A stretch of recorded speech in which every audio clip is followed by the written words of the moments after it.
iniciar ya con nuestro contenido formal. Hagamos una breve reflexión y para ello yo les quiero compartir una lectura, si ustedes me permiten compartírsela. ¿Están de acuerdo? Díganme sí o que no. Sí, claro, claro. Ok.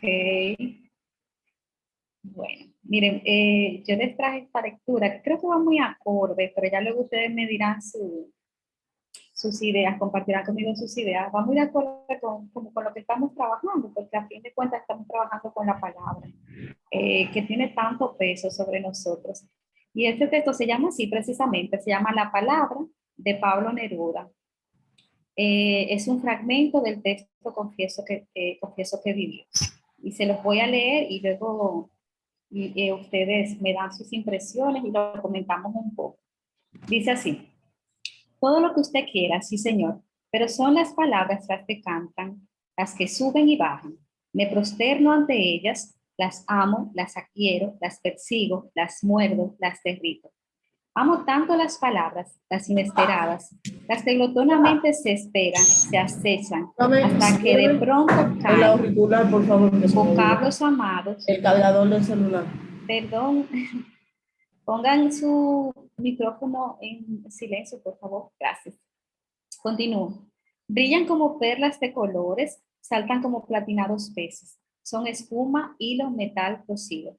Persigo algunas palabras. Son tan hermosas que las quiero poner todas en mi poema. Las carro al vuelo cuando van zumbando y las atrapo, las limpio, las pelo. Me preparo frente al plato, las siento cristalinas, vibrantes, ebúrneas, vegetales, aceitosas, como frutas, como algas, como ágatas, como aceitunas. Y entonces las revuelvo, las agito, me las pego, me las zampo, las trituro, las emperejilo, las diverto. Las dejo como estalactitas en mi poema, como pedacitos de madera bruñida, como carbón, como restos de naufragio, regalos de la ola. Todo está en la palabra. Una idea entera se cambia porque una palabra se trasladó de sitio, o porque otra se sentó como una reinita dentro de una frase que no la esperaba y que le obedeció. Tienen sombra, transparencia, peso, plumas, pelos. Tienen de todo lo que se les fue agregando de tanto rodar por el río, de tanto transmigrar de patria, de tanto ser raíces. Son antiquísimas y recientísimas. Tienen el féretro escondido y en la flor apenas comenzada. Qué buen idioma el mío, qué buena lengua heredamos de los conquistadores tordos. Estos andaban zancadas por las tremendas cordilleras, por las Américas encrespadas, buscando patatas, putifarras, frijolitos, tabaco negro, oro, maíz, huevos fritos, con aquel apetito voraz que nunca más se ha visto en el mundo. Todos se lo tragaban, con religiones, pirámides, tribus, idolatrías iguales a las que ellos traían en sus grandes bolsas. Por donde pasaba quedaba arrasada la tierra, pero a los bárbaros se les caían de la tierra de las barbas, de las herraduras, como piedrecitas, las palabras luminosas que se quedaron aquí resplandecientes, el idioma. Salimos perdiendo, salimos ganando. Se llevaron el oro y nos dejaron el oro. Se lo llevaron todo y nos dejaron todo. Nos dejaron las palabras. ¿Qué tal? ¿Qué les pareció este texto que le acabo de compartir? A ver, quiero oír sus opiniones, levantando sus manos si quieren. Si quieren, no es obligatorio. ¿Qué les pareció ese texto? ¿Le entendieron? ¿No le entendieron? ¿Le gustó? ¿No le gustó? Sí, maestra. Emilia. Precioso. Emilia. No, Emilia no. Buenas tardes, profesora. Ah, ok, Emilia. ¿Qué te pareció?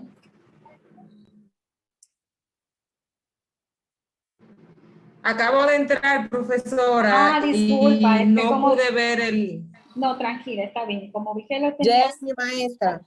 Ok, Profesora, Jamie. soy Ivette. Ok, Jamie lo vive. Sí, quería decir algo. Me encantó esta reflexión sobre las palabras, ya que las palabras, como decías, tantas cosas hermosas, tener el privilegio de hablar es algo que no tiene precio, es algo invaluable. Sobre todo las mujeres que somos tan expresivas desde que nacemos, inclusive las niñas hasta hablan primero que los varones desde pequeñitas.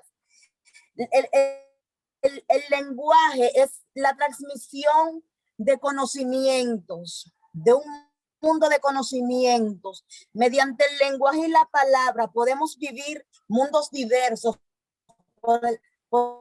porque podemos transportarnos por el poder de la palabra. Podemos imaginarnos cosas nuevas. Verdaderamente que la palabra es todo un arte, es algo maravilloso. Wow, qué lindo, te quedó todo eso. Y me gustó dos cosas. Lo primero que dijera que es muy importante en las mujeres, y es verdad, creo que las mujeres somos más comunicadoras y sobre todo de que la palabra tiene poder, tiene mucho poder. Jamie, a ver. Sí, maestra, corroborando lo que dice lo que dijo mi compañera Ivette, me iba a ir con respecto a los niños cuando empiezan a hablar, cuando ya empiezan a balbucear, lo hermoso, lo bello que es, cuando ya ellos mismos van entendiendo sus propias palabras, que se entiende lo que quieren comunicar, la alegría que se siente. Es igual como un maestro cuando está dando su clase, que entiende lo que el niño le quiere expresar con sus propias palabras. Cuando le damos significado a esas palabras, qué bello, qué hermosas son las palabras cuando se expresan de una forma increíble, que usted dice, no lo dijo exactamente, pero lo expresó con sus palabras, tiene significado y el valor que le damos a las palabras, tanto para bien como para mal. Las palabras marcan. Y es como decir, debemos hablar siempre para bien. Debemos siempre ser positivos, con palabras positivas, porque así mismo como son bellas, así mismo como son lindas, así mismo dañan al otro ser querido, a las personas que amamos. ¿Qué quiere decir? Que esas palabras vamos a ponerlas siempre positivas, porque las palabras son bellas y hermosas y siempre cuando salen de nuestro corazón. Dios nos bendiga, profe, y la oración, recuerde siempre hacer la oración antes de empezar. Bueno, vamos a terminar la reflexión y luego tú misma haces la oración. Bien. Pastor, a ver, para que no se nos vaya la idea. Buenas tardes. Primero que nada, le doy las gracias a todos los que de una manera u otra se solidarizaron conmigo. Muchas gracias.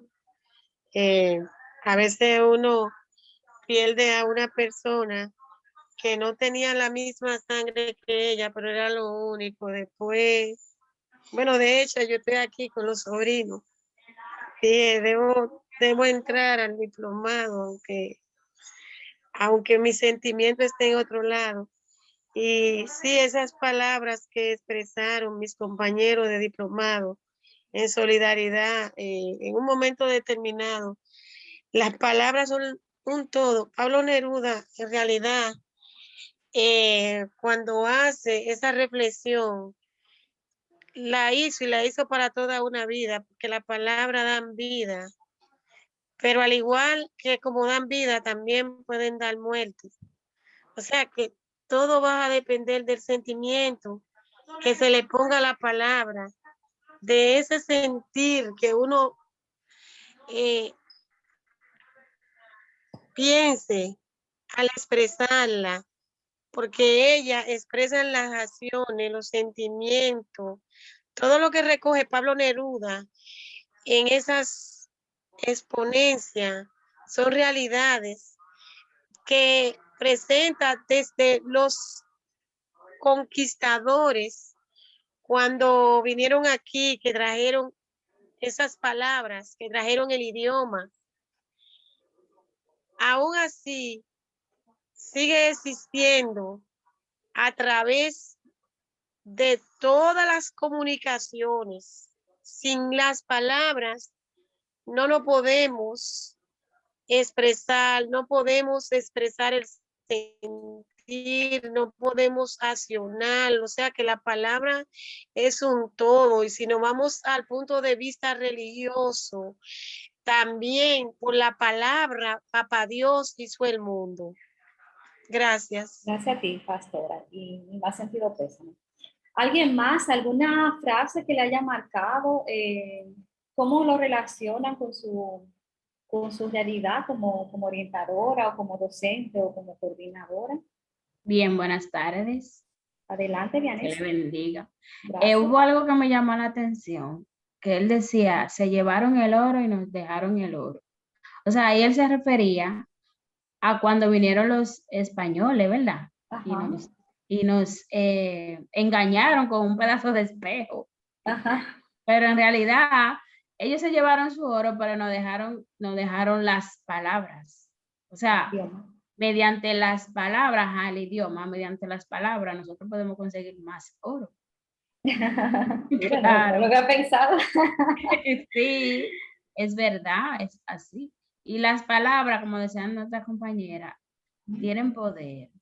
Tanto nos pueden marcar como nos pueden levantar. Y debemos cuidar cada una de nuestras palabras. Porque hay muchas, como dije anteriormente, que pueden levantar nuestro ánimo, pero hay muchas que nos golpean. Yo escuchaba a una persona que decía, mejor dame una galleta y no me diga esa palabra. Porque las palabras te marcan. Las palabras te marcan. Muchas gracias. Muy bien. Bueno, pues fíjense que ese texto, no sé si yo hasta quería decir algo, no. Sí, profe. Bueno, Sí, te doy profe. la última participación. Muy bien, yo. Ok. Iba con lo que decía mi compañera Vianesa, como dice ahí, se llevaron todo y nos dejaron todo, nos dejaron las palabras. O sea, que con las palabras nosotros podemos expresar, nosotros podemos decir muchas cosas, pero también podemos maldecir, como dice. Y como decía Vianesa, hay palabras que te marcan, pero también hay palabras que te pueden sacar quizá de cualquier situación que tú te puedas encontrar, en situaciones difíciles, con una palabra que te pueda dar a alguien, un compañero, un amigo, tú puedes salir a flote. O sea, que se llevaron todo, pero también nos dejaron algo muy importante, que son las palabras con las que nos podemos comunicar con los demás, con las que podemos expresar nuestros sentimientos a los demás, con lo que podemos decir te quiero, con lo que podemos decir te amo, tú eres mi amiga. O sea, que nos pueden ayudar en muchas situaciones. Como decía nuestra querida pastora, con las palabras podemos dar aliento, podemos en momentos difíciles, por lo que están pasando ellos y su familia, le podemos decir, estamos contigo, nos solidarizamos contigo. Y esas son palabras que fortalecen, que reconfortan y que en un momento de pérdida también nos hacen sentir que somos queridos, que somos importantes. Muchas gracias. Gracias, Yocasta. Fíjense, ya como para cerrar con la reflexión y seguir luego con Jane. Es tan importante lo que ustedes han dicho sobre el poder de la palabra, porque no es solamente alentar, es también si maltrato con ella, si doy consuelo, si infundo fe o si infundo ánimo, si también me defiendo. Ustedes no lo tocaron, pero con la palabra yo me puedo defender si me atacan, y eso es importante. Entonces la palabra realmente constituye un poder, y un poder que se le da a los niños a través de la enseñanza, de ese proceso de enseñanza y aprendizaje. De alguna manera, el tener palabra no solamente nos da voz, también nos da poder para decidir, para, como les decía, para defendernos en la vida, porque en la vida tenemos situaciones, enfrentamos problemas, hay personas que nos quieren. Entonces, la palabra es como tan importante para todo. Y si nosotros no somos capaces de empoderarnos de ella, de situarnos, no tenemos como una identidad fortalecida. Yo creo que sobre todo sirve para eso, para fortalecer nuestra identidad. A través de ella podemos decir quiénes somos, de dónde venimos, hacia dónde vamos, y todo eso es importante. Esas dos cosas también que tiene el texto muy bonita es que encima el texto tiene unas palabras preciosas, o sea, tiene mucha sonoridad, pero también palabras que quizá algunas, por lo menos cuando yo lo leí por primera vez, algunas me resultaron desconocidas. Ahí uno se da cuenta la increíble, el increíble manejo del lenguaje que tiene Pablo Neruda, un poeta y un Nobel, no es cualquier poeta. Entonces, es un texto que, si bien es un texto corto, no cuenta una historia, ni es un ensayo, ni nos da grandes informaciones, nos lleva a una reflexión muy bonita y muy interesante, y sobre todo muy pertinente con todo esto que estamos tratando nosotros sobre la alfabetización inicial, y como también pensando en esas necesidades especiales o no tan especiales que tienen nuestros niños y nuestras niñas. Bueno, ahora sí, como yo compartí, esta es mi reflexión, este es mi lado espiritual con ustedes. Vamos a darle la oportunidad a Jamie para que haga su breve oración para todas y que esta tarde hoy nos vaya muy bien y tengamos un bonito ambiente de trabajo y de reflexión sobre todo. Jamie. Amén. Aquí está mi maestra. Señor Jesús, te damos gracias por este bello y hermoso privilegio, Maestro, que tú nos permite estar aquí en esta tarde. En estos momentos presentamos delante de ti cada uno de los conocimientos, Señor Jesús, que vamos a obtener, pidiéndote, Jehová Dios, que tú abras nuestra mente y nuestro entendimiento. Mira, nuestra maestra también, nuestra maestra Isabel, nuestra maestra Ingrid, cada uno de nuestros compañeros, bendícelo, cúbrelo, guárdalo y protégelo, a ellos y a cada uno de sus familiares. Y también a nuestra compañera, tú conoces por el dolor que está pasando. Lleva paz y consuelo a cada una de sus familias. En el nombre de Jesús, amén. Amén, gracias, Jamie. Isabel, Bueno, un momentito para preguntar que hay alguien con el nombre de Mayra y como estoy pasando la lista, no identifico quién es. Alguien que que tiene el nombre de Mayra, quizá tiene el nombre. Miren su pantalla a ver quién entró con el nombre de Mayra. Voy a decir los que me faltan. A lo mejor entro con un correo, una computadora. Le voy a decir los que me faltan. Me falta Valentina, Rosa Pérez, Lorenza, que estaba, yo la vi como entrar, pero no sé, no la veo ahora. Silvia. Sí, maestra, ya, fue que no le cambié el nombre. ¿Y quién era? Lorenza. Lorenza, ok, yo la vi ahorita y no sé. Ok, gracias, perdona, profesora. Tranquila. Bueno, chicos, les voy a presentar, déjame presentar para ver lo que hemos tratado, que siempre es muy importante, hacer como un repaso de los contenidos que hemos ido viendo. Maestra, yo tengo una pregunta antes de que usted continúe. Adelante. Es con relación a las asignaciones que usted colocó. Cuéntame. Usted dijo que eran en grupo las asignaciones, ¿verdad? Sí, todas las fichas que hemos hecho son en grupo, la número 2, la 3 y la 4. ¿Por qué? Sí, porque me llegó el correo de que había que subir la asignación, pero usted dijo que era en grupo, una sola persona lo iba a subir. No, tranquila, quizá eso lo hace Classroom por default. Yo lo que veo es que si alguien subió del grupo, de hecho, ya yo empecé a corregir y todos los grupos que pusieron sus nombres, ya yo les voy poniendo como esa puntuación en mi hoja de calificación. No entonces, si le llega a la persona como que ya yo le califique y no tengo que ponerle esa puntuación a los demás, porque yo intuyo que la persona del grupo le dirá cómo le fue. Entonces, tranquila, si una persona lo subió, que también le iba a decir eso, le iba a comentar que no tienen que subirlo todos, con que una persona lo suba basta. Y si tiene todos sus nombres ahí, yo inmediatamente hago esa revisión y le pongo la calificación en mi hojita de calificación, marca la redundancia. Ok, está bien. Sí, ahí ya, bueno, pero eso se lo puedo comentar al final, porque recuerdo que, ahora no sé, porque estaba llevando 2 grupos, y fue en este grupo que me dijeron que cómo va a ser el sistema de calificación. Hoy lo afiné y ya, fíjense que hemos hecho 3 trabajos grupales que valen 10 puntos, hay una puntuación por participación, y faltarían 2 trabajos más, uno individual, que generalmente quizás son unas preguntas de reflexión o algo así, y un último trabajito que vamos a afinar hoy para que ustedes entreguen durante la semana. Entonces ahí vamos a completar, y una breve autoevaluación. Entonces al final se van a completar esos 100 puntos. Pero lo bueno de Google Classroom, que por lo menos ya ustedes saben lo que va acumulando dentro de lo que se puede subir allí, ¿verdad? E igual, cuando la calificación esté lista, Ingrid se las va a hacer llegar. Bien, si tienen alguna duda al respecto, me lo pueden decir o me lo pueden comentar. ¿Algo más, chicos? No. Muy bien. Pues fíjense, hoy vamos a... Miren qué chulo eso.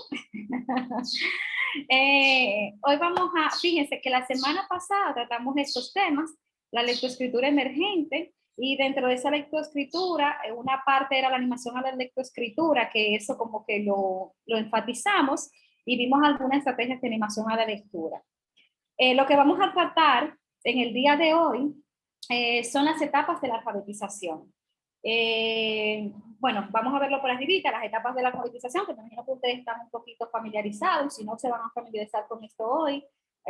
Quizá de unas cuantas dificultades de aprendizaje en relación al tema de la lectura y la escritura, ver algunos métodos de alfabetización y ahí, y sobre todo eso va a ser como lo prioritario en el día de hoy, vamos a hablar un poquito de la conciencia fonológica y algunas estrategias de conciencia fonológica. Prácticamente nuestro trabajo de hoy va a estar sobre la base de ese contenido de la conciencia fonológica.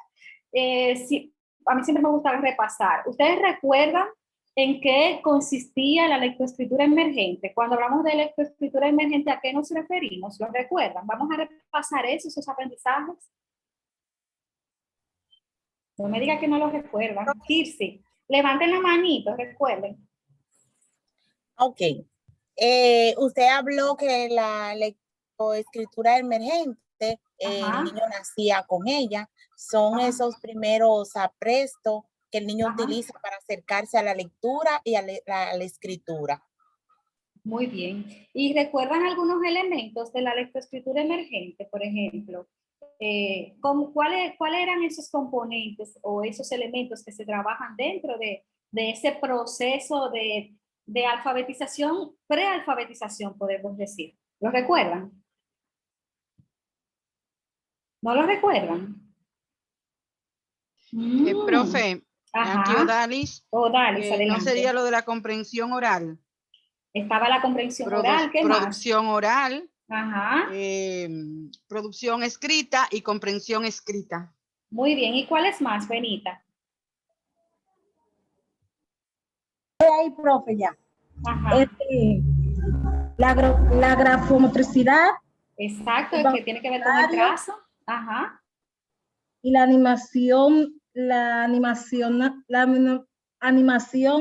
lectoescritura. A la lectoescritura, muy bien. ¿Nos falta algo, Kirsi o Jamie? ¿Nos falta algo de esos componentes? Sí, la conciencia fonológica. La conciencia fonológica, que vamos a enfatizar eso hoy. Y el vocabulario, nos falta el vocabulario. Ah, no, pero ustedes van a esta clase hoy. Y el vocabulario. Fíjense que todo eso lo podemos ir tratando. Yo decía que hay cosas que se trabajan hasta del vientre de la madre. Y desde que el niño va adquiriendo el lenguaje, uno puede ir leyéndole cuentos, puede ir trabajando el tema de los sonidos a través de la conciencia fonológica, todo el tema de animación, de animo a leer y escribir, porque no solamente se limita al aprendizaje, sino todo ese proceso realmente requiere de actividades de animación. También el trazo, bueno, tú no lo vas a tratar con un bebé, pero cuando ya los niños empiezan a tener 2 o 3 años, pues empiezan con el tema de cómo agarrar el lápiz, de hacer actividades específicas para que mejore el tema del trazo, de que si la direccionalidad y todo eso. Y el vocabulario, desde la misma expresión oral, se maneja esas nuevas palabras que ese niño va sumando a su vocabulario, esos significados que tienen esas palabras y todos esos elementos se van trabajando en toda esa etapa que es educación inicial. Y todas las que aquí están de educación inicial lo saben. Y yo lo sé porque muchas de las tareas que corregí se nota que lo trabajan. Claro, se llama lectoescritura emergente, pero la mayoría no. Todos sus elementos se siguen trabajando en la alfabetización. Se siguen trabajando en la alfabetización. Lo que pasa es que ya se trabajan de manera distinta. No sé si las que tienen la mano levantada, Benita, Kirsi y Jamie, querían agregar algo más. Bueno, en relación a eso no. Muy bien. Entonces, ok. Muy bien. Entonces, todo este proceso se llama proceso de lectoescritura emergente, que es ese proceso en que uno va ayudando a que el niño desarrolle todas esas competencias que tiene y que más adelante le va a ayudar ya de manera formal en todo el tema de leer y escribir. Bien, entonces hoy vamos a ver un poquito, ya como cuando nos vamos a entrar un poco más en el tema de la alfabetización, que ahí tenemos que ver todo el tema, todo lo que yo les comenté de lo que íbamos a tratar hoy, ¿verdad? Como esas etapas de la alfabetización, que es muy importante para uno saber en qué nivel está el niño, ¿verdad? Y uno saber, entonces, cómo lo va a introducir, cómo lo vamos a procesar, cómo va a ser ese acompañamiento, si podemos notar algunas dificultades del aprendizaje ya cuando el niño está adquiriendo todo ese proceso. Y lo más chulo de hoy, quizá, métodos de alfabetización, cuáles trabajamos nosotros, cuáles son los más adecuados, en fin, todo eso. Entonces, para seguir, yo también quería establecer otro diálogo con ustedes y es partiendo de estas preguntas que tengo aquí. Aquí quiero escuchar que me participen, sobre todo la gente que no me participa mucho. Por ejemplo, Rosa, Anselma, creo que Lorenza, como chicas así que quisiera que me gustaría como escuchar su experiencia. Y son estas dos preguntas aquí. En caso de que ustedes hayan estado en estos ambientes totalmente pedagógicos, ¿cómo enseñamos a leer y escribir? Y si no lo están, ¿cómo ustedes entienden que podemos enseñar a leer y escribir? ¿Y qué recursos o estrategias se utilizan o son adecuados? Bien, vamos a ver, quiero escuchar voces. ¿Qué me dicen? ¿Cómo ustedes han lidiado con esto? ¿Qué estrategias han utilizado? ¿Qué le ha dado resultado? ¿Qué no? En fin, Isabel Melenciano. Buenas tardes. Ajá. Voy a iniciar una experiencia propia y luego voy a decir lo que entiendo sobre lo que usted pregunta. Ok. Anteriormente, antes de verme inmersa en varias capacitaciones sobre lectura y escritura, entendía que para leer y escribir debíamos partir de palabras y sílabas. Okay. Luego, en diferentes ocasiones, ya dentro del ámbito pedagógico, aprendí que para enseñar a leer y a escribir es bueno partir de lo general a lo particular. Llámese, los textos son bastante funcional al momento de alfabetizar. Cuando alguien me explicaba eso, yo decía, pero ¿y cómo? Si no conoce sílabas ni palabras, ¿cómo va a poder leer un texto? Pues más bien, sí, luego que me explicaban y pude hacer diferentes actividades, lo entendí. Los niños muchas veces le fascinan leer cuentos. Esto le propicia a ellos esa motivación a leer y a descubrir, porque siempre y cuando escuchen textos que sean de su motivación, ahí mismo uno le puede invitar a que escriban, a que dibujen los personajes de los cuentos e inmediatamente si logran dibujar, automáticamente ellos van a querer intentar escribir el nombre de ese personaje. O sea que es importante para la lectura y la escritura en el primer ciclo y en el segundo ciclo partir de texto, que eso les ayuda mucho a los niños. Eso es importantísimo. Y yo creo que le sugería eso en algunas retroalimentaciones que le hice de algunas asignaciones, de algunas fichas, que sobre todo en actividades de animación, que ojalá que incluyamos actividades de animación en todos los procesos, no solamente como parte de ese proceso de lectoescritura emergente, lo decía en una ocasión pasada, sino que siempre incluyamos como esos, ¿cómo le digo? Esos momentos de animación a la lectura y la escritura que nos ayuden entonces a desarrollar procesos más complejos de escritura. Y lo adecuado es siempre partir del texto. No siempre tenemos que partir de textos literarios, no. Pueden ser textos funcionales, podemos trabajar con recetas, con afiches, hasta con etiquetas, pero dentro de lo posible, sí trabajar con cuentos, dependiendo de las edades de los niños, porque eso realmente entusiasma y les anima a ellos. Entonces, entrar en ese proceso complejo, como decía Isabel.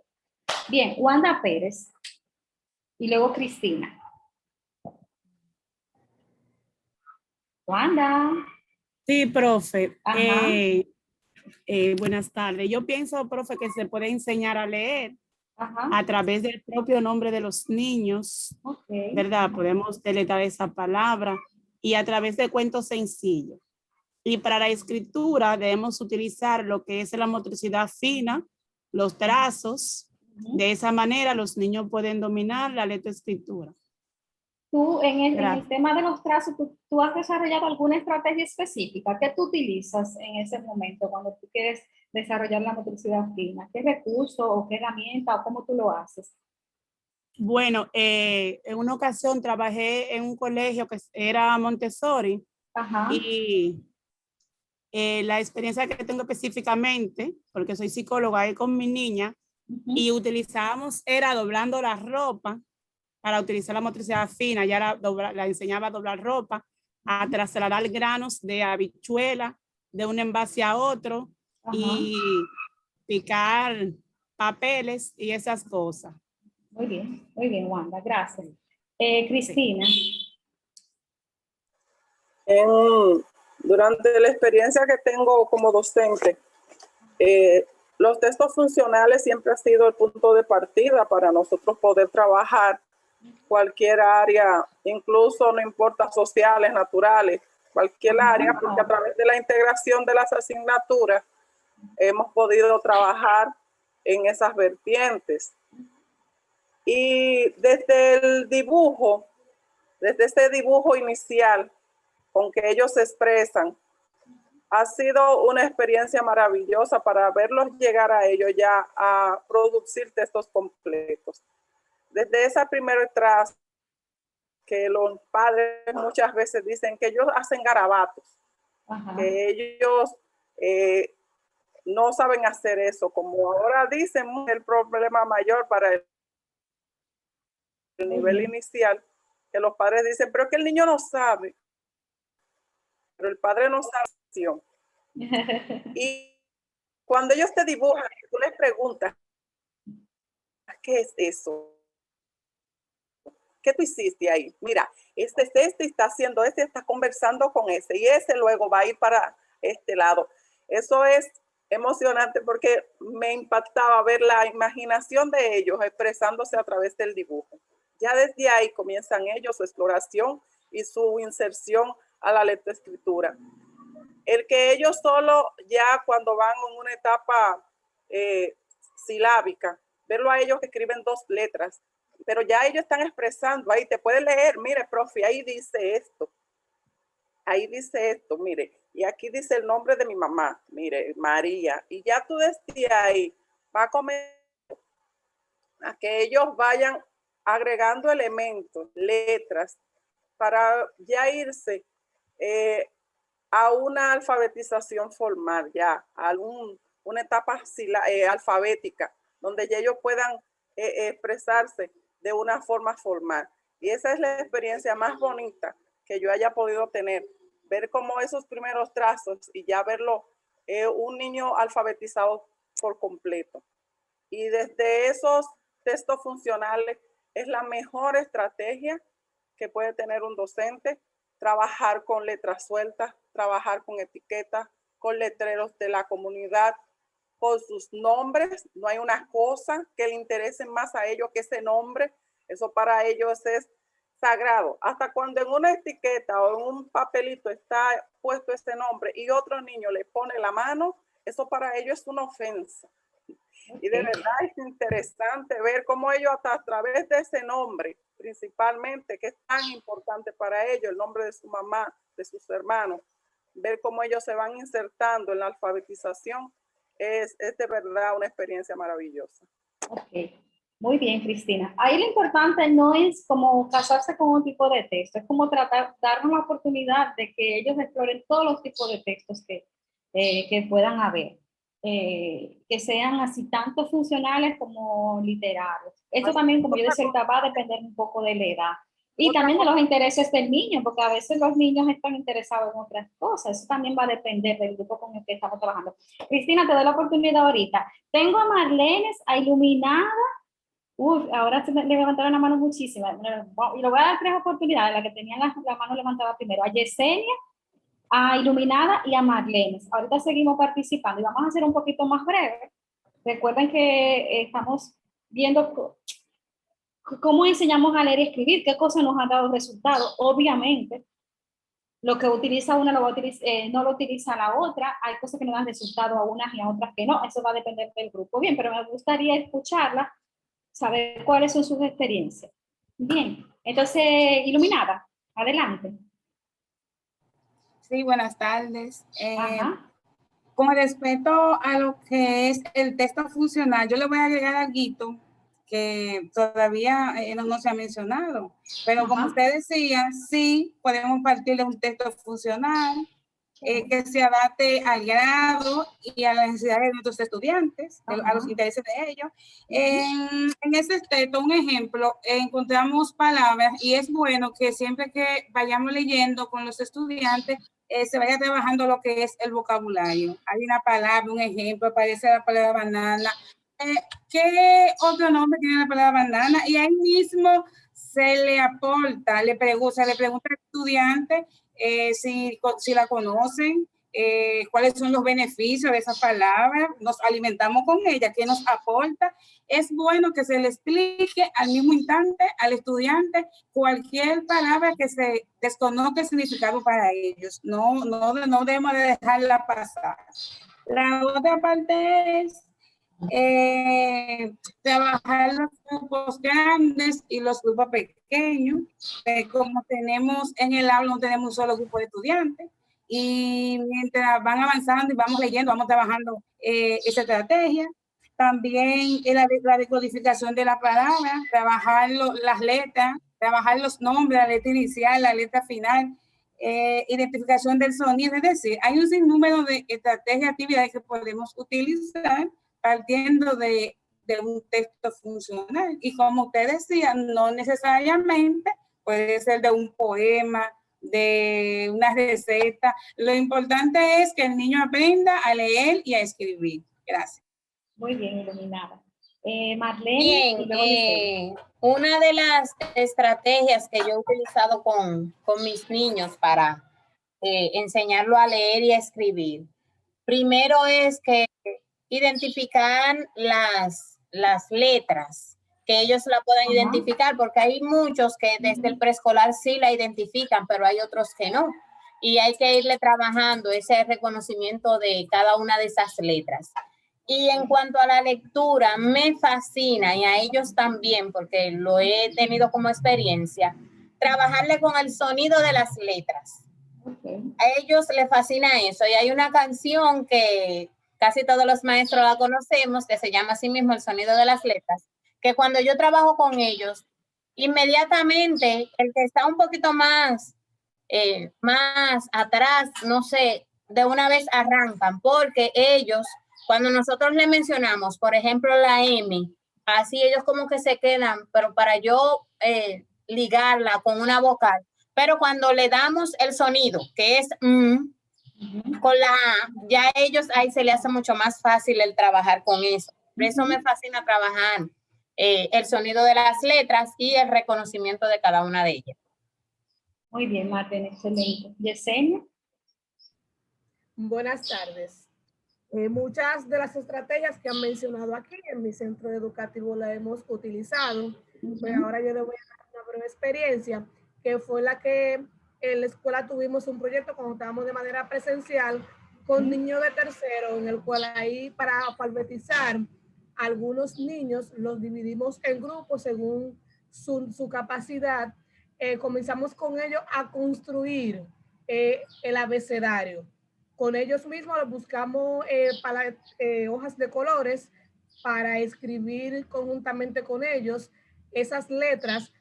Y luego de que escribieron todas las letras, fuimos utilizando y formando nombres. Lo hicimos por etapas. Un día comenzamos con los nombres que ellos mismos elegían, que querían formar, hasta que ellos lo fueran identificando. Luego lo hacíamos con los nombres de sus animales favoritos, igual con lo de los colores, para que así ellos fueran conociendo las diferentes letras, los diferentes nombres, y puedan ir a aprender a leerlo. También utilizamos de que ellos hicieran pequeños concursos para ver quién leía primero, el nombre que formó, qué grupo y qué equipo. Entonces le dábamos una recompensa que era un juego, un día de juego en el salón de clase. Entonces eso lo motivaba a ellos a querer terminar y a querer hacerlo. Qué bien, muy bien, Yesenia. Y cuando trabajamos así como actividades, como que bien, como que participen todos los niños, eso es muy positivo y ahorita lo vamos a ver por qué. Fíjense, vamos a seguir participando ahorita, vamos a seguir escuchando experiencias, quizás desde otras miradas, pero vamos a ver un poco esto de las etapas de alfabetización, que ya algunas de ustedes incluso la han expresado, y me imagino que ustedes la conocen, pero si no la conocen, vamos a ver un repasito. Bueno, esto a veces difiere, el tema de las etapas de alfabetización, de acuerdo a los autores, pero en general esas son las que siempre como que uno sabe que están. Primero esa etapa primitiva o de escritura indiferenciada, como decía uno de ustedes, donde los niños hacen esos garabatos, esos dibujos y esos símbolos, que para los padres y para muchos sean garabatos, pero para ellos tiene un significado. Entonces a veces no pueden escribir, pero lo que dibujan un niño, un sol, o como ellos pueden dibujarlo. Aquí hay un errorcito. Hay una etapa presilábica que también le llaman o escritura diferenciada, que aquí entonces los niños pueden reproducir esa letra por imitación, la van copiando, y aunque no saben lo que significa, de alguna manera como que eso le ayuda también, como que ya hay un mejoramiento del trazo, hay letras que van poniendo. Luego hay una etapa que es la etapa silábica, que los niños empiezan a relacionar, ¿verdad?, estos sonidos ya con sus grafías. No hay una conciencia totalmente de la sílaba. ¿Por qué? Porque a veces son representadas por letras sueltas, como dice aquí, pero de alguna manera como que ya está llegando, ¿verdad?, este niño. Entonces, esta etapa se conoce como silábica, y luego hay una subetapa de esta, que es la etapa silábica alfabética, que ahí sí ya los niños tienen una conciencia de la sílaba, aunque, como dice ahí, a veces se pueden saltar algunas letras. Y ya en la etapa alfabética, que a veces se desprenden otras etapas de aquí, de la alfabética, que por ejemplo la etapa alfabética gramatical, la ortográfica y tal, pero aquí ya los niños son capaces de escribir palabras enteras, según su sonido correctamente, aunque como dice ahí, no necesariamente cumple como con esas normas gramaticales, ortográficas, pero sí ya el niño tiene una conciencia de la palabra, del significado, del sonido y todo lo demás. Bien. No sé si todas estaban familiarizadas con las etapas de la alfabetización, intuyo que sí, pero si no, ahí ya creo que vimos un repasito. ¿Tienen alguna pregunta, alguna aclaración, algún aporte que quieran hacer al respecto? Tengo muchísimas manos levantadas, pero yo no sé si tiene que ver con eso. Adelante. Por ejemplo, con relación a lo que usted explicaba de las etapas. Ajá. Ahorita yo quería, cuando iba a levantar la mano, fue para decir que el proceso de lectoescritura, de cómo enseñamos a leer, es un proceso que se da por etapas, y que muchas veces los padres, las familias, no conocen de este proceso y se desesperan, y muchas veces se sienten desesperanzados cuando dicen, mi niño está en primero, pasa a segundo, pero no sabe nada, no sabe nada. Y nosotros debemos hacer consciente a la familia de que es un proceso que se da por etapa, y que los niños, que ellos sí saben, que ellos sí tienen un proceso cognitivo que se va a ir dando y que se va a ir mejorando a medida de que ellos vayan teniendo interacción con los textos. También que es un proceso que se da en comunidad, es un proceso social, la lectoescritura, enseñar a leer, enseñar a escribir, porque si el centro no está involucrado en esto, no es un caso de que de primero, segundo y tercero, no, esto es un caso del centro. Debe ser el centro quien acompañe, quien formalice esos procesos, quien presente el crecimiento de esos niños, quien vele desde que el niño entre a la escuela para que pueda ir obteniendo y pueda ir avanzando en el proceso de aprender a leer y a escribir. Mira, eso que tú dices tan atinado, no solamente es un proceso del centro, o sea, del maestro, del aula, del centro, es de la familia, es hasta de la comunidad, que tú te pones a ver, porque ahorita hablábamos de la palabra, es que ese niño se está apropiando de la palabra, y eso es un proceso. Yo creo que a veces queremos llevarlo de manera muy apresurada, y es lo que hablábamos en los encuentros anteriores. No todos los niños son iguales, no todos los grupos son iguales, no todos aprenden en el mismo ritmo. Sí es verdad que los padres como que no tienen ese conocimiento de que hay unas etapas de alfabetización, pero nosotros sí, y saber de estas etapas nos ayuda a reconocer en qué nivel está el niño, cómo lo podemos ayudar, cómo orientar a la familia para que ayude al niño. Como que todo eso es muy importante. Y no sé si Santa quería aportar algo al respecto. Que sea breve. Por aquí, por favor. Buenas tardes, maestra. Acabo de entrar. Disculpen, no es un aporte. Es que estoy muy mal de salud. Entré ahora. Yo le escribí en privado a Ingrid, pero no me respondió. Yo voy a estar, ahora acabo de levantarme con una fiebre. Tengo todos los síntomas del COVID. Y en la medida que pueda voy a estar escuchando cómo se graba, pero no sé si pueda participar las 3 horas. No, tranquila. Estoy de la prueba, pero hasta ahora estamos en esos procesos muy mal, con mucha fiebre, mucho dolor de cabeza. Entonces, yo le escribí en privado y a Ingrid, pero quería decirlo. Yo ahora, como me levanté, porque a veces tú estás como un poquito mejor, otras veces está decaída, voy a estar por aquí. No sé si puede estar 3 horas. Ok, pero tranquila, lo importante es que en estos procesos se descanse. Si lo puede escuchar bien, si no, la clase se graba bien. Gracias. Muy bien. Mucho té, amiguita Santa, mucho té de limón con aspirina, eso levanta mucho. Muy bien. ¿Quién fue que me Odalis. dijo ahorita? Odalis. Okay. Un poquito breve, Odalis. Sí, solamente es un pequeño comentario de la importancia que tiene que los padres también se apropien de ese conocimiento, de esas etapas de lectura y escritura, o de valorar, porque por ejemplo una vez en un taller y que yo estaba, alguien comentaba que los padres son muy propicios a interpretar el lenguaje de los niños, pero no la escritura. Un niño pequeño te le salta pa, ta, ca, cha, cha, pa, y una vez nosotros saltamos, ay mira, dijo José Antonio clarito. O sea, nosotros de una vez lo interpretamos. Pero cuando el niño hace esos garabatos, que son esas escrituras primitivas, nosotros entendemos que son disparates. Entonces no es así. Entonces, o sea, además de ese diálogo que nosotros entendemos e interpretamos, es bueno que los padres aprendamos eso, que esa es una etapa por la que el niño está pasando, que no son garabatos, son primeras escrituras. Muy bien. Muy bien. Un aporte, profesora. Cierro contigo, Emilia. Ok, adelante. Ok, quiero decir que realmente ese proceso de lectoescritura, yo diría que es el más difícil de todos, ¿verdad? En el centro educativo. Porque, como usted decía ahorita y decían las demás compañeras, realmente se necesita que la familia sea parte de ese proceso. Pero ¿qué sucede? A veces trabajamos en una comunidad que es a veces tan vulnerable que los padres a veces son iletrados. Entonces, eso conlleva a que sea más difícil este proceso para uno como docente. Los niños, cuando uno le deja una tarea o necesita que realmente el padre esté ahí, el padre ayude, no lo puede hacer porque ese tutor no tiene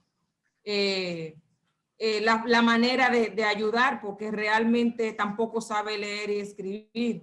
Entonces, cuando uno analiza y uno busca estrategia y hace esto y hace lo otro para poder empujar a ese niño y uno dice, pero Dios mío, ¿y qué es lo que está pasando? ¿Por qué es que no avanza? Cuando uno va al fondo, ahí se encuentra con la realidad de que en la casa no lo pueden ayudar porque realmente es cuando.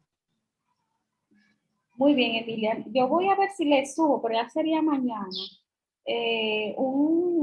como de este libro que yo he estado usando como parte de la bibliografía de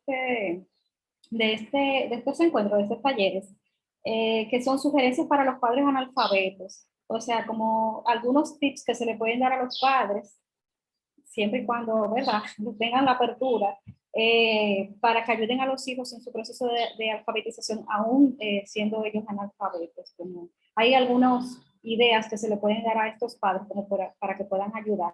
Hay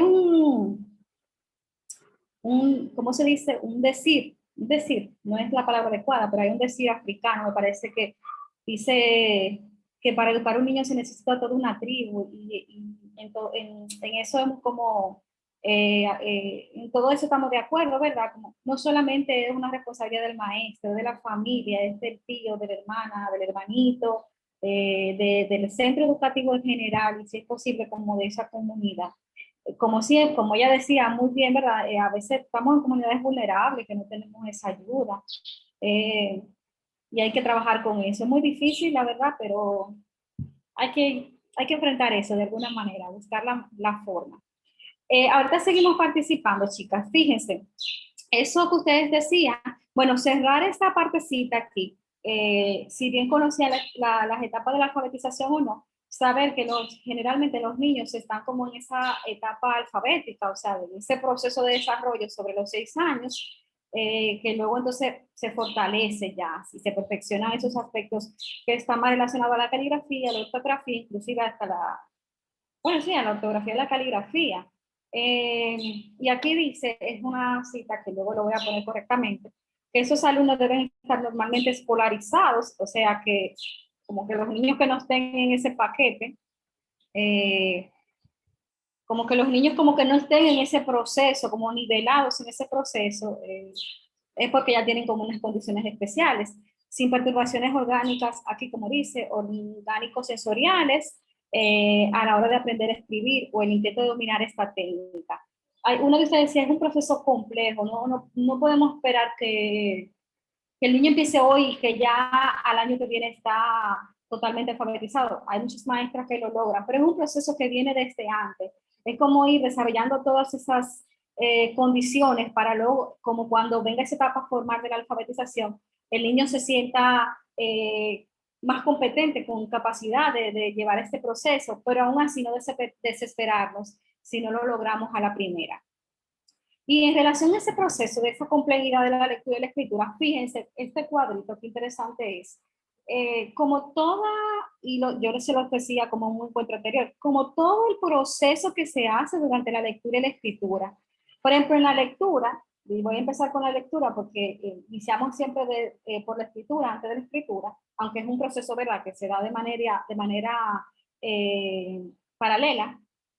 Pero lo primero que hacemos es identificar unas grafías en un papel. Luego reciframos esas letras, como que las repetimos para nosotros, esos sonidos, ¿verdad? Analizamos ese sonido y luego identificamos el significado de esa palabra. Y luego, entonces, nosotros, cuando ya sabemos el significado, si yo identifiqué la palabra carro, entonces yo me hago una imagen mental de ese carro. Y luego yo comprendo en el contexto en que eso se quiere decir. Fíjense, hay como 5 procesos en uno, por eso incluso yo se lo decía a una madre hace poco, creemos que el tema de la comprensión y la producción, tanto oral como escrita, es un proceso fácil y no lo es. Hay una serie de subprocesos, que lo hablamos el otro día, que se van desarrollando allí y que eso amerita un tiempo, un acompañamiento, una dedicación. Ahora vámonos con el tema de la escritura. ¿Usted tiene una idea en la mente? Usted genera una secuencia inicial de imagen, o sea, usted como que mentalmente se va organizando esas ideas, ¿verdad? Y luego las representa en oraciones y palabras, analiza el sonido, lo recicla, es como si en algún momento nosotros repasamos eso y luego lo graficamos, es decir, lo llevamos al papel. Entonces, esto nos da una idea de lo complejo que es todo el tema de la lectoescritura. ¿Qué puede pasar? Hay muchas dificultades en la lectura y la escritura. Yo le voy a compartir sobre todo lo de la escritura, porque la lectura es como más fácil de identificar. Cuando por ejemplo, un niño se equivoca mucho, puede que el niño tartamudee, eso puede ser que el niño lea muy rápido, o que el niño lea muy despacio, o que el niño se equivoque constantemente porque necesita leer más a menudo, o sea, eso lo podemos identificar y lo podemos trabajar, pero cuando tenemos dificultad en la escritura, a veces no sabemos. Y aquí puede pasar varias cosas. Puede haber una disgrafía, puede haber quizá un retraso de la escritura, O puede haber una disgrafía, pero ya que tenga que ver con el tema de lo motriz. Entonces, alguien está hablando, vamos a ver quién es. Ok. En relación a la disgrafía, fíjense aquí, dice que es una alteración del lenguaje escrito como consecuencia de las dificultades disléxicas. Usted sabe que la dislexia es cuando el niño a veces no, bueno, la dislexia tiene como varios componentes, pero generalmente es que no se organizan las letras o las palabras y hay una dificultad en aprender a escribir, pese, como dice aquí, pese a que quizá tenga una buena instrucción de que sea una persona inteligente, o sea, tenga un coeficiente intelectual normal, tengas unas oportunidades socioculturales, porque cuando hablamos de disgrafía no tiene que ver con un problema cognitivo ni con una discapacidad. Es simplemente que hay unas alteraciones que ese niño tiene que incurre a unos errores y hay que ir trabajando sobre eso. Hay ejercicios puntuales para eso y técnicas que uno va desarrollando. Hay una película que me gusta mucho, mucho, mucho. Ojalá que ustedes la hayan visto o la vean en algún momento. Es India la película, pero en español se llama... ay, ahora lo olvidé. Pero se los voy a compartir. Que trabaja muy bien ese tema de un niño que tiene desórdenes disléxicos y tiene un maestro de arte que le acompaña en ese proceso. Una película preciosa, pero también nos da mucha sí, luz. yo la he visto, maestra. Bueno, Alcanzando la... ¿Cómo es el nombre bien? Sí, tiene que ver con estrellas, ¿verdad? Algo con estrellas tiene que ver. Alcanzando las estrellas. Sí, pero también esta película, aparte de que es muy linda, que es preciosa, que nos enternece mucho, sobre todo como con esta parte de nuestra labor pedagógica, nos da también como unas ideas muy claras de por qué los niños a veces presentan estos desórdenes, presentan esta disgrafía. Y como ahí bien lo refleja en esa película, no se trata de una discapacidad, no se trata de un desorden cognitivo. Bien, luego sí hay unos retrasos en la escritura que puede tener unas consecuencias de factores ya psicológicos, ambientales y eso. Y qué sé yo, puede deberse a un bajo coeficiente intelectual, a pocas oportunidades educativas, quizá aquí dice una alteración orgánico-sensorial, implicada en el proceso lectoescritor, una desventaja sociocultural. Cuando hablamos de desventajas socioculturales puede deberse a que este niño quizá, no sé, por poner un ejemplo, es extranjero, le dificulta el lenguaje o quizá no hay un ambiente en el que se sienta aceptado. O sea, eso puede retrasar como ese proceso de escritura, pero también, porque estos son dificultades, estos no son discapacidades. Y para serle clara, yo creo que en las aulas por lo menos el 80% de los niños presentan dificultades en la escritura. O sea, esto no es discapacidad. Que tenganlo bien claro. Estos son dificultades que se presentan y que nosotros podemos lidiar con ellas. Si usamos las estrategias adecuadas, si prestamos las atenciones adecuadas que ese niño necesita y ese acompañamiento. Y luego está esa disgrafía motriz o caligráfica que tiene que ver con el trazo, que tiene que ver con los perceptivos motrices y también para ello hay muchísimas estrategias.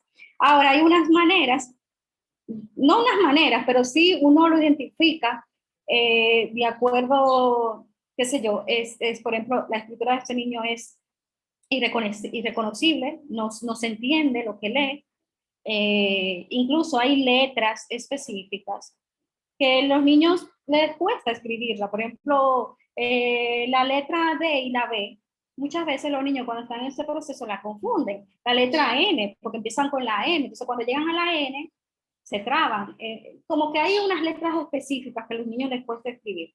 Trastornos en los trazos, a veces, eso yo lo estoy viviendo con mi hija, que a veces tiene que hacer el trazo como una ola y te dice, es como una ola, pero ella coge para el otro lado.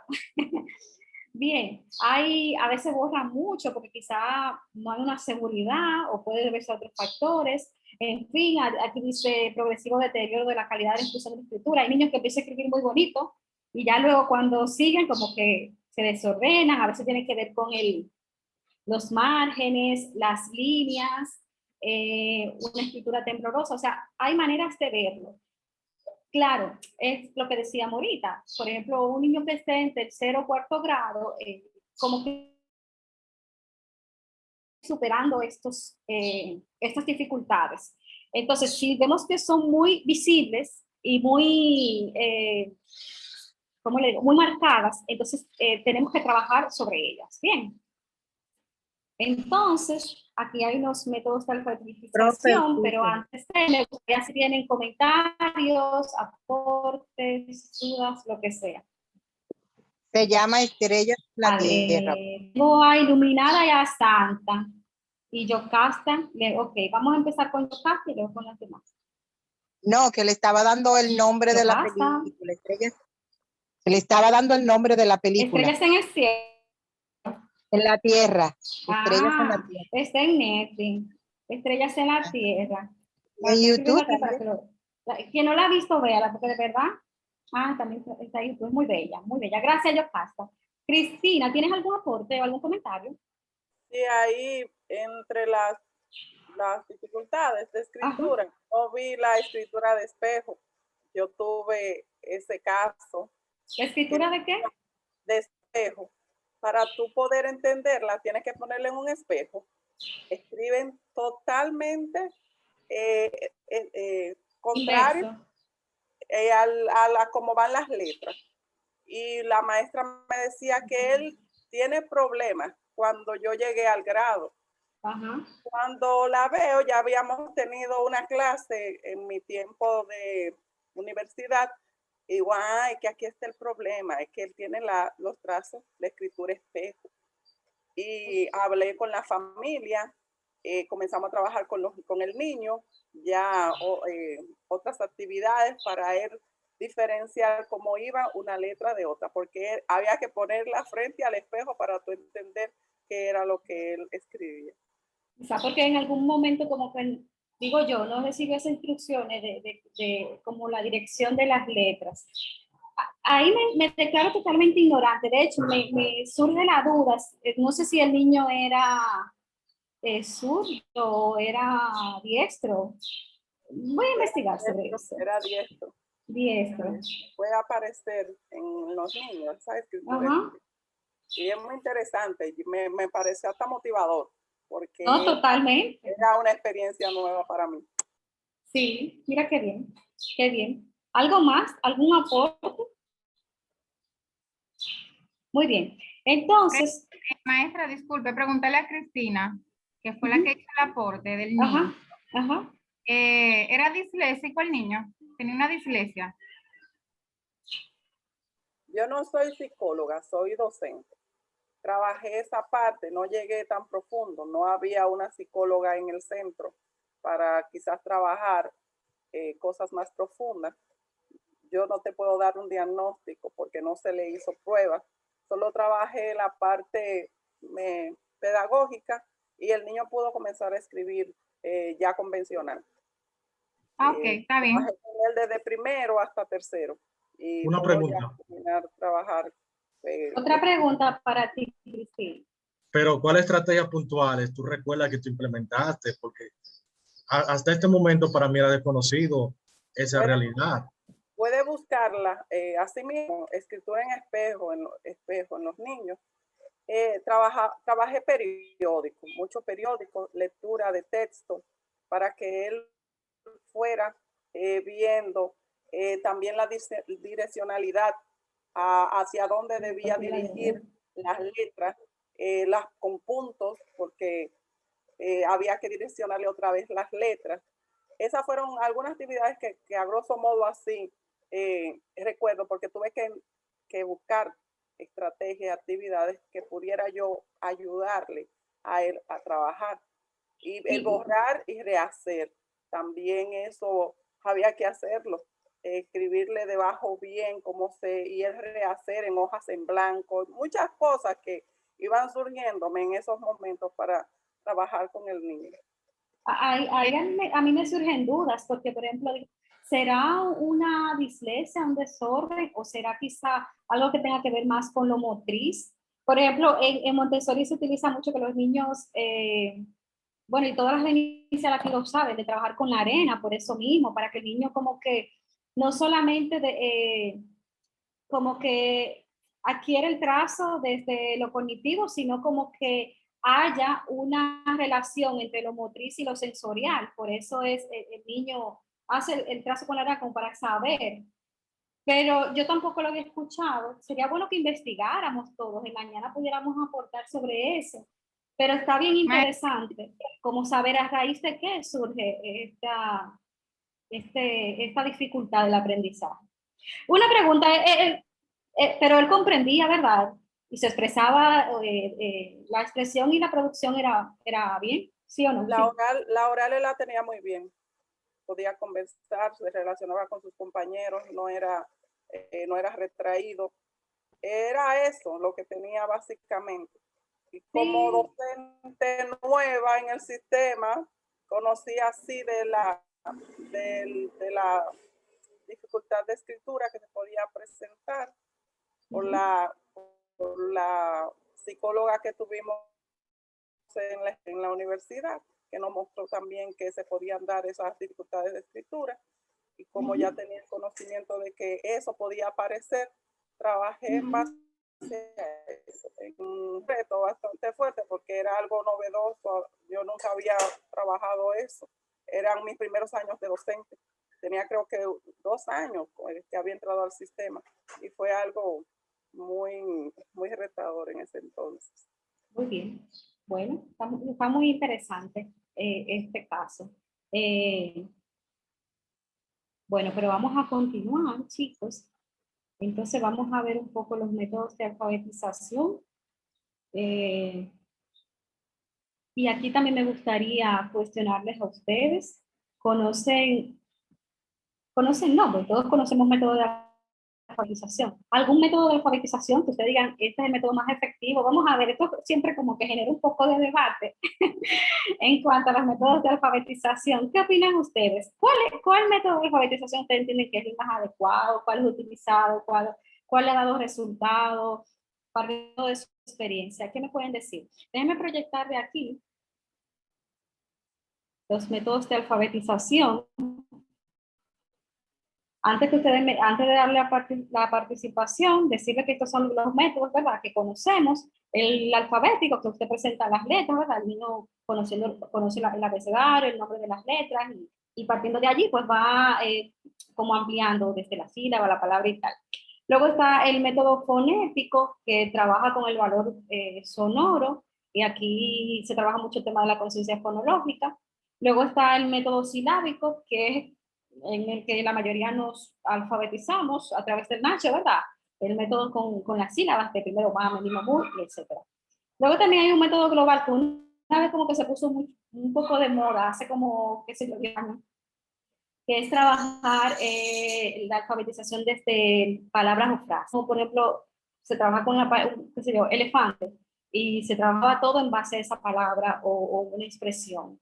Y luego está también la palabra generadora, que sobre todo se utiliza mucho en alfabetización de adultos, que es trabajar como con esas palabras, combinar diferentes recursos a través de una palabra, y muchas veces como esas palabras que tienen significado, sentido, o sea, partiendo de allí.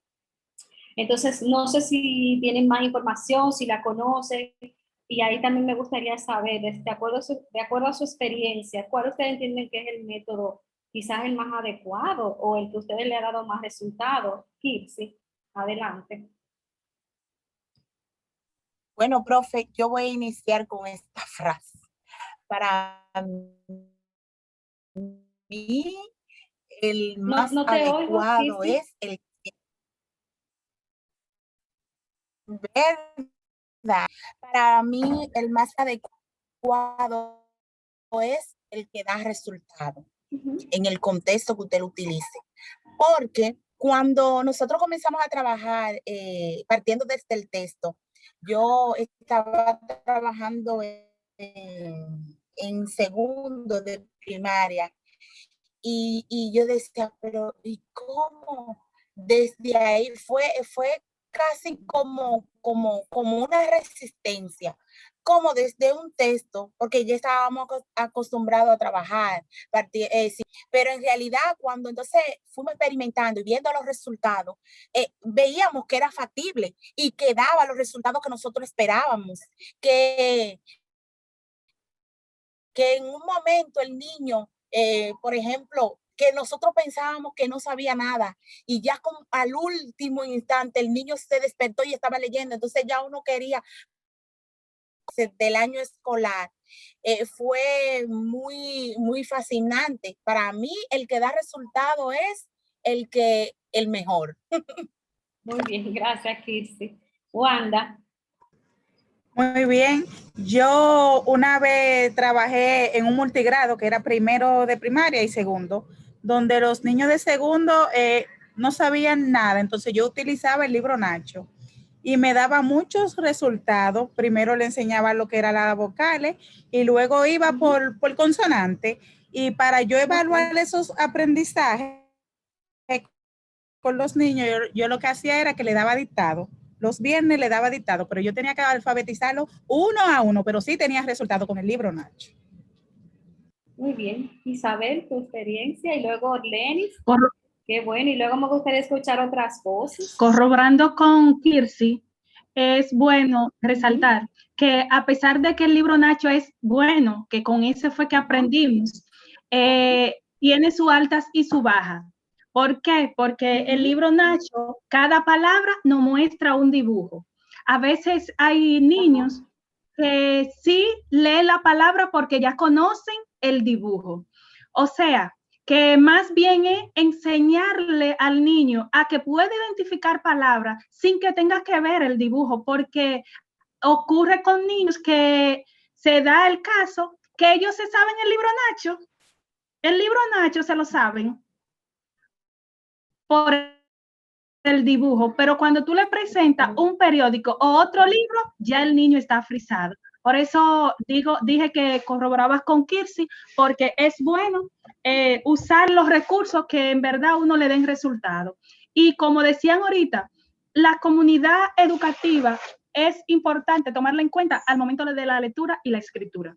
Un caso conocido en el centro donde laboro es que cuando estábamos trabajando, las maestras estaban trabajando el letrero, ellas planificaban actividades donde salieran del aula a observar qué letrero había enfrente de la escuela, especialmente allá hay colmado y hay banca. Y eso fue fantástico. Y después le asignábamos tareas relacionadas con lo que está por su casa, alrededor de su casa. Y esos niños motivados dibujaban su banca, su ferretería, un sinnúmero de establecimientos comerciales que tienen por su casa y aún así le podían poner su nombre. O sea que cada quien utiliza estrategia que le favorezca y no centrándose al libro Nacho porque tiene sus altas y sus bajas. Hay un comentario, Antonia, ¿quién fue que me habló? Isabel, ahora no recuerdo. Bueno, en fin, que a veces ustedes tienen estrategias tan buenas y cuando siempre cuando van a recibir una formación, dice, quiero aprender nuevas estrategias para aplicarlo. Pero yo digo, si ustedes se ponen de acuerdo y hacen su banco, yo creo que aprenderían más de lo que cualquier maestro les puede enseñar. Claro, hay una experiencia que se construye desde cada realidad, pero entre las docentes, entre los centros educativos, a veces hay unas experiencias tan buenas como la que ella acaba de decir, o sea, que el niño salga afuera, explore su comunidad, vea los letreros, porque es como vivir, como aprender desde su propio contexto, desde sus propias riquezas. Orlenis, Amy y Antonia, que Antonia quiero aprovecharla que me está participando hoy, pero quiero que sea un poquito más breve para continuar. Bien. Ok, Orlenis, es como dice Kirsi, que nosotros utilizamos el método que nos da resultado. Y teniendo en cuenta la comunidad educativa donde uno se encuentra, porque cuando uno llega al aula con una planificación, como me pasaba a mí cuando llegué al Centro Nueva, yo trabajaba en un centro donde la planificación se trabajaba al pie de la letra, aunque el estudiante no aprendiera. Si yo tengo 47 estudiantes, la coordinadora no le importaba que solamente 10 trabajaran.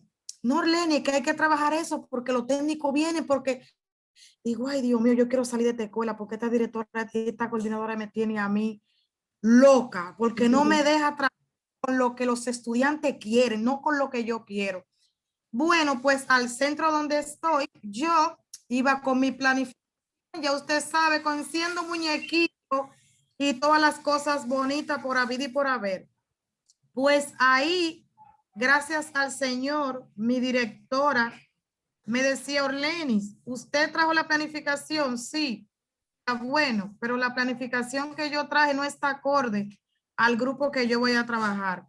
Entonces empecé a utilizar el método alfabético, que fue lo que me dio resultado con mi grupo, porque ese método usted sabe que se encarga de estudiar las letras.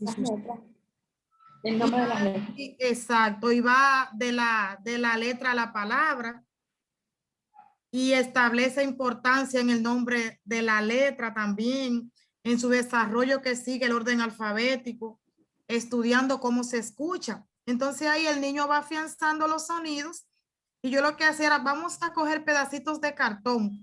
¿Con qué letra te gustaría aprender a leer?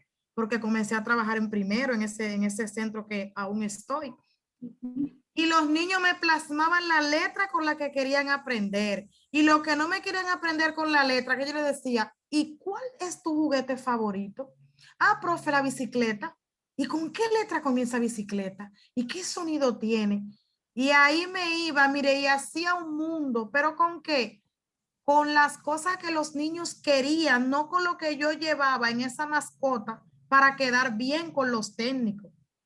Entonces, lo que nosotros debemos de aprender, a que nosotros tenemos que trabajar con lo que el niño quiere, con lo que nos da resultado, teniendo en cuenta el contexto, no con lo que las otras personas quieren que uno tenga, y hacerle ver a esas personas de una manera calmada, una manera suave, de que esos son los métodos que a nosotros como docentes no dan resultado. Muy bien, gracias, Lenis. Amy y Antonia, pero por favor que sea un poquito más breve porque quiero continuar. Bien, Amy. Con eso no hay problema, yo soy a veces muy breve. Quería seguir enfatizando con lo que decía la maestra anterior, la otra profesora anteriormente, y es que todas las estrategias son importantes, son buenas, dependiendo la situación que tenga el niño. Hay veces que un niño aprende con una cosa y no aprende con otra. Por ejemplo, en el caso de mis hijas, ellas aprendieron a leer cuando tenían 5 años, y con el Nacho. Casi siempre, que el Nacho no, porque las imágenes. Yo pienso que es muy importante porque es bueno relacionar la imagen con la letra. Y a mis hijas y a mí, de hecho, yo aprendí también a leer con el Nacho. Yo aprendí también rapidísimo. Y creo que puede dar muy buenos resultados dependiendo del niño. Claro, todos no aprenden igual. Por ejemplo, en mi caso de mi primer año en la escuela, yo soy una maestra de inicial y, por ejemplo, mis estudiantes aprendieron con el nombre. Esa letra de ese nombre la identificaba un niño donde sea. Y ya para el siguiente año, que también me quedé con ellos, ya ellos sabían leer casi todos. Y yo recuerdo muy bien que fue a partir del nombre de ellos. Y creo que es dependiendo el niño, no te conviene una estrategia, pues usa otra. Y así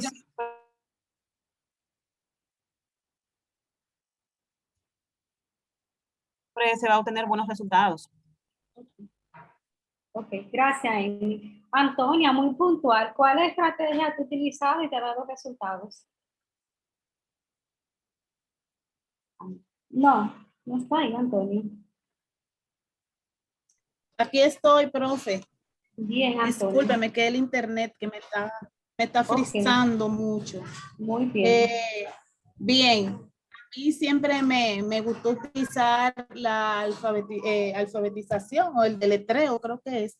Ajá. Y realmente estoy de acuerdo con mis compañeras que me antecedieron, dado a que hay que tomar en cuenta lo que es el contexto también y recordarle que no todos los niños aprenden de la misma forma. Entonces, utilizar diferentes estrategias, diferentes métodos de alfabetización no está de más para un maestro, dado a que yo me he enfocado mucho en lo que es el contexto. Yo duré muchos años trabajando en un colegio en donde como que todo se me era fácil. y los muchachos, los niños asimilaban de una forma como más rápida. Pero cuando llegué al sector público ya en una zona rural se me hizo mucho más difícil. Ahí estuve y me contexto para que ellos vieran otras cosas y buscar nuevas estrategias.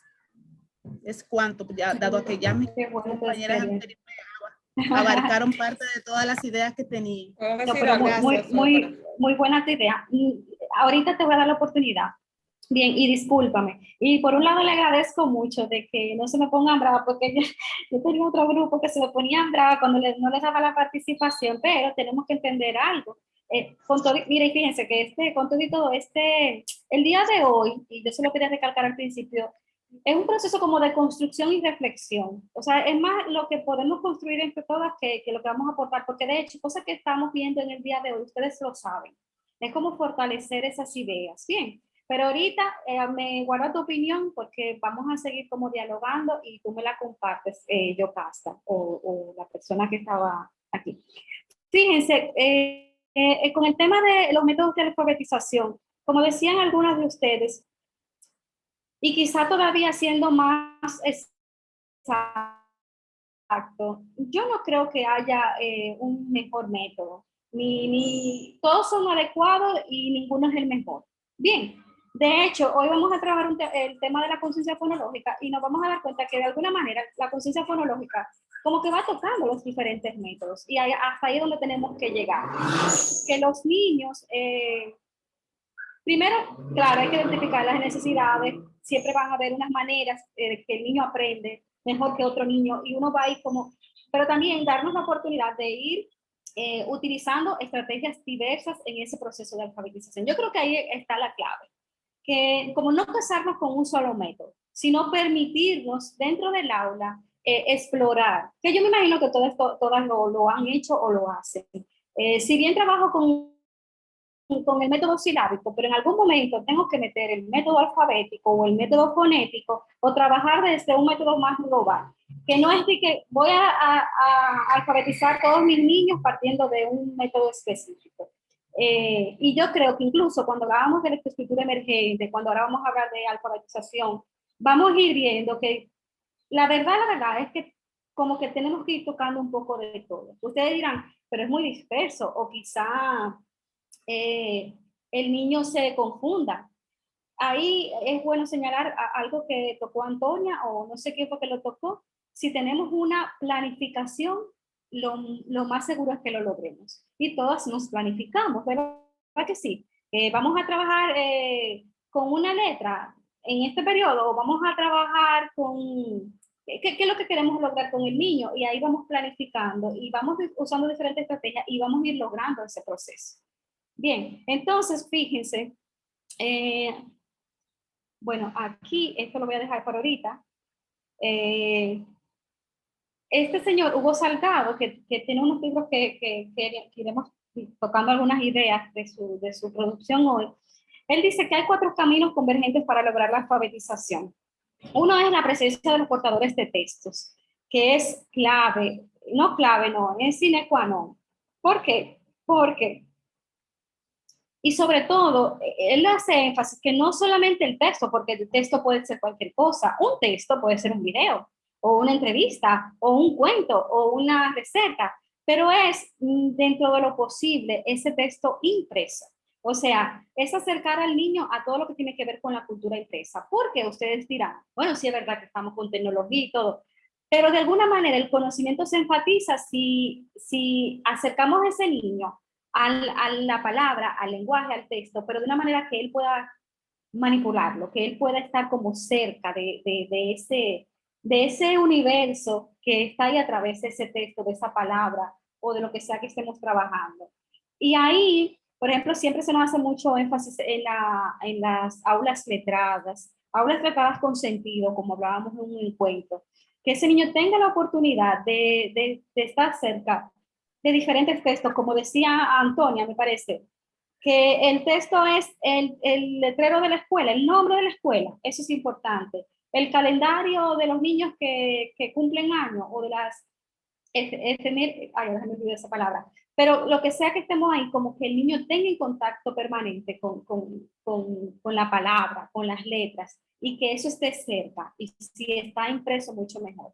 Luego también él habla de las experiencias de escritura compartida y experiencias de lectura compartida. Que no veamos que este proceso es un proceso solitario. Sí es verdad que hay niños que necesitan unos acompañamientos especiales porque tienen algunas dificultades, que estamos un poquito más cerca de él, pero dentro de lo posible en el aula, propiciar muchas actividades donde los mismos niños se ayuden, experimenten, intercambien ideas, propiciar ese lenguaje oral y escrito desde ahí, desde actividades diversas. Por eso también ahí influye mucho el tema de la animación a la lectura y la escritura, que todos los niños se involucren, que todos los niños, como que se vea que no es un aprendizaje aislado, sino que todos los niños están ahí atentos. Claro, siempre van a haber niños que no participen mucho, algunos niños que no interactúan mucho, pero uno trata de propiciar ese ambiente y quién sabe, en algún momento ese niño se integra, colabora o ayuda desde las competencias que tenga. Bien, y luego por último, diseñar actividades específicas para la construcción del conocimiento, que no solamente es leer y escribir desde esta mera descodificación o de graficar, es como, ¿qué vamos aprendiendo en eso? Bien, como estamos aprendiendo, no sé, la letra B, si estamos trabajando desde cualquier método, y estamos hablando bueno, no sé, del burro. ¿Qué hace el burro? Vamos a leer una historia sobre el burro. Bien, como que ahí entrar como los conocimientos específicos de ese enriquecimiento del vocabulario, de lo que conoce de su contexto, de su comunidad, o de cómo es útil, si hablamos de, qué sé yo, de una carta, del café, ¿cómo es útil eso? ¿Cómo lo vemos en la comunidad? Como que los conocimientos no son aislados, o sea, como ponerlo todo dentro de un contexto pedagógico, de un contexto amplio, que el niño tenga como ese gran cuadro de lo que está aprendiendo. Es muy interesante, me parece que como verlo desde esa manera, claro. Ahora vamos a entrar un poquito como en el tema que es principal hoy. Entonces, les quiero proponer algo. No sé si quieren que entremos en tema o podemos dar de 10 a 15 minutos de receso y entonces entrar como en este segundo tema, porque ya esto como que vamos a tratar como en esto más específico de alguna manera. O damos el receso a las 6 de la tarde. ¿Qué les parece? A las 6. Ok, seguimos y a las 6 hacemos esa parada. Muy bien, mejor. Muy bien. Entonces, fíjense, hoy vamos a entrar en el tema de la conciencia fonológica. Déjame ver si yo estoy proyectando. Déjame ver un poquito la conciencia fonológica. Profe, ¿me escucha? Sí, para hacer un aporte en ese mismo sentido de lo que venimos hablando de la lectoescritura, antes de usted pasar a la conciencia fonológica, volví por un momento al inicio con el ejercicio que hicimos, donde usted nos invitó a autoevaluarnos por los tipos de inteligencia. Es importante también tener en cuenta al momento de este proceso de acompañar en la lectura emergente, conocer los tipos de inteligencia de nuestros estudiantes, porque de repente una canción puede ser un texto para un niño. De repente un árbol puede ser un texto para otro niño, o sea, el nombre de un árbol puede ser ese estímulo para que el niño empiece a leer. Qué sé yo, cada uno de los tipos de inteligencia nos van a nosotros a guiar para, como decía nuestro compañero anterior, no recuerdo cuál fue, es saber que no podemos con el mismo método acompañar en este proceso a todos los niños de igual manera, porque aprende de manera diferente. Entonces es importante conocer de este universo, ¿verdad?, que compone el alumnado, estos estilos de inteligencia para nosotros poder implementar estrategias que sean efectivas porque van a asistir o van a satisfacer las necesidades de estos estudiantes. Muy bien. Gracias, profe. Sabes que sí, yo ahí como que recomiendo mucho, como que siempre los maestros tengamos como un diario, porque incluso son tantas cosas que hay que tomar en cuenta. Fíjense cómo tú ahora refrescas el tema de los tipos de inteligencia desde este primer encuentro, que hay que saber, ¿verdad? O sea, cuáles son los intereses del niño, cuáles yo creo que son sus competencias y sus capacidades, y tenerlo en cuenta. Y luego entonces ver cuáles son las necesidades específicas que tiene. Pero ahora viéndolo desde la alfabetización, ¿en qué etapa precisamente de la alfabetización está?